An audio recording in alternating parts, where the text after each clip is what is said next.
Olá, eu sou o Denis Ricardo e você está no Gruda, Grupo de Discipulado Apostólico. Que bom que você está aqui comigo mais uma vez. O assunto hoje é maldição hereditária. Será que eu tenho que renegar o passado dos meus avós, dos meus pais? Será que eu tenho que quebrar as maldições que eu carrego de lá para cá? Tem base bíblica para isso? Esse é realmente um comportamento cristão? Existe algum tipo de oração que eu deva fazer em repetição cerimonial que vai fazer com que eu seja liberto de todas as maldições? É sobre isso que vamos falar aqui no vídeo de hoje. Fique até o final e vamos aprender. Pois bem, como sempre faço nos nossos vídeos, eu vou ler um texto da palavra do Senhor para entendermos o significado de todas essas coisas, né? Da onde parte o princípio de que alguns crentes e algumas igrejas acabam dizendo que existem maldições hereditárias que precisam ser quebradas. Você precisa fazer uma oração, participar de um culto especial, fazer algumas repetições, orações de concordância e por aí vai. Ou até mesmo alguns rituais de cura e libertação interior. Êxodo capítulo 20, no versículo 4 diz assim, vamos à palavra. Não farás para ti imagem de escultura, nem semelhança alguma do que há em cima nos céus, nem embaixo na terra, nem nas águas debaixo da terra. Não as adorarás, nem lhes farás ou lhes darás culto, porque eu, o Senhor, teu Deus, Deus zeloso, que visito a iniquidade dos pais nos filhos, até a terceira e quarta geração daqueles que me aborrecem, em outras versões, daqueles que me odeiam, e faço misericórdia até 1000 gerações daqueles que me amam e guardam os meus mandamentos. Baseado nesse versículo isolado, sem contexto, algumas pessoas dizem que então, olha o que Deus disse, que ele visita terceira e quarta geração dos filhos por causa do pecado dos pais. Não é bem isso que o texto diz, e ele está sendo posto fora de um contexto. Essa palavra é uma palavra de Deus diretamente a Israel, o povo hebreu, que tinha a ver com obediência. Isso está dentro do grupo dos 10 mandamentos. Estava falando sobre idolatria. Então, a idolatria traz um pecado gravíssimo, porque as pessoas colocam no lugar de Deus outras coisas e por causa disso elas estão debaixo desta subjugação, dessa entidade que elas escolhem para adorar. E Deus está dizendo, olha, se vocês me odiarem e me aborrecerem e quiserem ficar debaixo desta condição, os filhos de vocês vão viver as mesmas coisas, é óbvio, porque dentro da casa, quando os pais ensinam a criança todo aquele caminho de aborrecimento, de ódio e de idolatria, quase que sempre a gente vê uma repetição desse comportamento. Só que no mesmo versículo e na mesma continuidade do contexto, Deus diz que ele fazia e continua fazendo pacto, aliança de misericórdia até 1000 gerações daqueles que amam e guardam a palavra. Então por aí você já vê que o próprio Deus diz que a forma de quebrar tudo isso e a forma de não viver debaixo dessa condição pecaminosa é amar a Deus e você guardar seus mandamentos. Nada mais do que isso. A quebra acontece desde quando qualquer homem e mulher entrega a sua vida a Jesus e confia em Deus. Já por aí você percebe que o contexto é um pouco estranho para explicar maldição hereditária. Depois, no próprio Antigo Testamento, agora vamos para Ezequiel, no capítulo de número 18, o livro do profeta Ezequiel, no capítulo 18, tem uma outra passagem, mesmo dentro do Antigo Testamento, que vai explicar isso no versículo 20.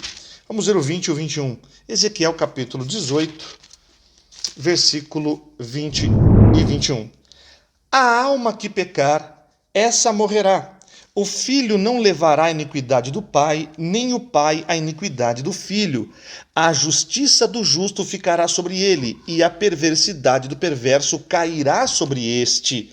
Mas se o perverso se converter de todos os pecados que cometeu e guardar todos os meus estatutos e fizer o que é reto e justo, certamente viverá, não será morto. Então veja, maldição hereditária só se for na vida de todos aqueles que estão debaixo do tacanho de Satanás. porque não estão amaldiçoados pelo próprio Deus, propriamente dito, mas estão debaixo da maldição do pecado. Então existe uma herança maldita, e talvez não uma maldição hereditária. E a herança maldita é a que o pecado trouxe na vida de Adão e Eva, cometidos lá no Éden por aquela escolha que fizeram de desobediência e não submissão a Deus. Por isso, naquele momento, eles aborreceram a Deus e por isso, então, foram expulsos daquele lugar. E o Senhor, então, proferiu sobre eles uma sentença que está sobre todos nós. Aqueles que não confessam Jesus estão ainda debaixo de uma herança maldita do pecado.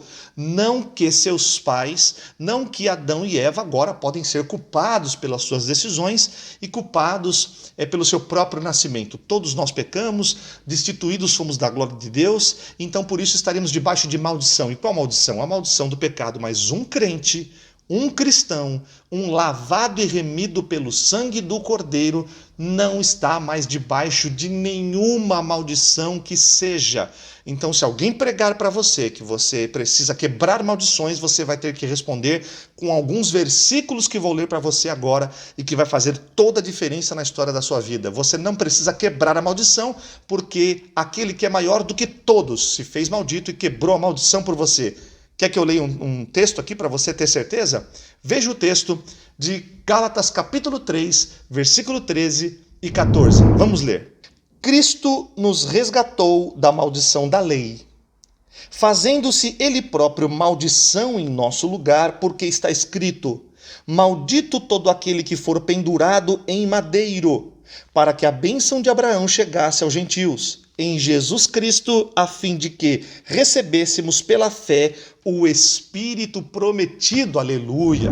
Você recebeu o Espírito Santo, ele mora em você através do sacrifício de Jesus, que mesmo não sendo amaldiçoado ou maldito, porque não houve pecado nele, mas ele assumiu o meu e o seu pecado, assumiu as nossas maldições, as nossas transgressões, as nossas iniquidades, dores, enfermidades, tudo de ruim e maldito recaiu sobre o Filho de Deus, o nosso Senhor Jesus, e ele então agora se faz oprimido, ele se faz desgostoso, ele se faz amargo, ele se faz maldito, tudo o que você pensar de ruim, Jesus se fez, mesmo não sendo. Preste muita atenção nesse detalhe. Ele não merecia, ele não fez nada por merecer, porque tudo que ele mereceu, você merecia. Eu merecia, nós merecíamos. Mas Jesus então diz, eles não terão condições de suportar tamanha maldição, eles não terão condições de suportar tamanho pecado, então, Pai, eu assumo tudo isso, e então Jesus se fez maldito, está escrito em Gálatas 3, versículo 13 e 14. Então, por que é que eu devo quebrar maldições que Jesus já quebrou? Faz sentido? Como é que eu tenho que fazer orações repetindo, dizendo que existem maldições hereditárias que Jesus não tenha quebrado? Estou diminuindo o sacrifício de Cristo na cruz? O que Jesus fez é menor do que o que eu posso fazer numa oração? Numa quebra, num ritual? Absolutamente não. Há um outro texto ainda também muito esclarecedor, tão quanto esse, que está em Colossenses, no capítulo 2. Vamos ler? Olha que maravilhoso esse texto. Colossenses capítulo 2, esse é um pouco mais extenso, mas eu quero ler todo. Colossenses capítulo 2, versículo 12 Colossenses 2, versículo 8 ao 15. Vamos ler. Cuidado que ninguém vos venha enredar com sua filosofia e vãs sutilezas, conforme a tradição dos homens, conforme os rudimentos do mundo, e não segundo Cristo, porquanto nele habita corporalmente toda a plenitude da divindade. Também nele estáis aperfeiçoados. Ele é o cabeça de todo principado e potestade. Nele também fostes circuncidados, não por intermédio de mãos, mas no despojamento do corpo da carne, que é a circuncisão de Cristo, tendo sido sepultados juntamente com ele no batismo, no qual igualmente fostes ressuscitados mediante a fé no poder de Deus que o ressuscitou dentre os mortos. E a vós outros, que estáveis mortos pelas vossas transgressões, ou seja, toda a maldição, todo o pecado, toda a desgraça, e pela incircuncisão da vossa carne. Nós estávamos mortos nisso tudo.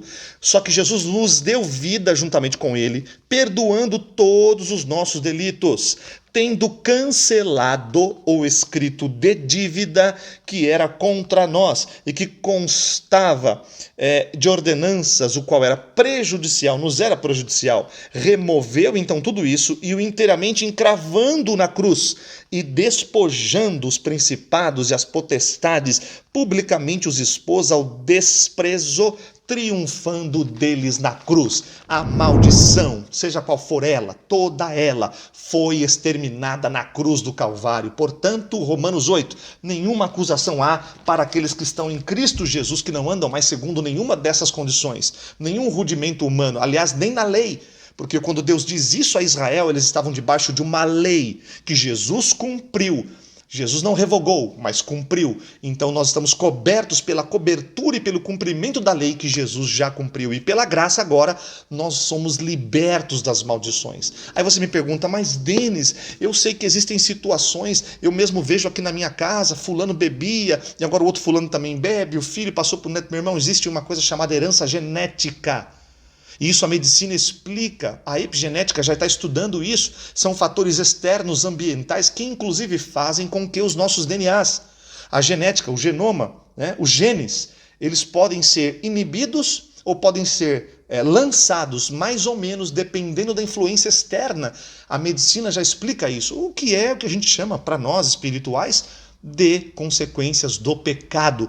O pecado manchou e influencia inclusive o nosso comportamento, a nossa genética. Então veja, não adianta você pôr um tamanho peso na vida das pessoas dizendo, olha, tem um espírito familiar aí, tem um demônio daqui ou dali, existe uma maldição hereditária. Para um cristão, não, meu irmão. Você é lavado, remido pelo sangue do Cordeiro e você está livre das maldições. Qualquer palavra diferente dessa é diminuir o sacrifício de Cristo, é dizer que Jesus não fez o suficiente.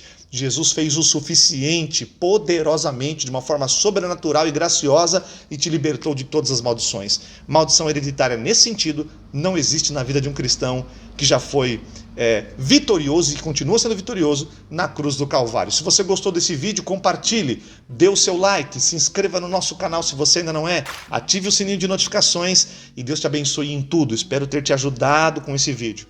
Não fique sozinho, gruda!